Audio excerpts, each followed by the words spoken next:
western Christian and northern Crap, Tall what was that? At 2:03 p.m., a severe thunderstorm was located 9 miles southwest of Weir, 14 miles southwest of Greenville, moving east at 30 miles per hour. Hazard: golf ball size hail and 70 miles per hour wind gusts.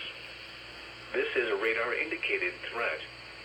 Impact: people and animals outdoors will be injured. Expect hail damage to roofs, siding, windows, and vehicles. Expect considerable tree damage. Wind damage is also likely to mobile homes, roofs, and outbuildings. Locations impacted include Weir and Clifty. Repeating, a severe thunderstorm warning remains in effect until 2:30 p.m. for the following counties: Christian, Muhlenberg, and Todd.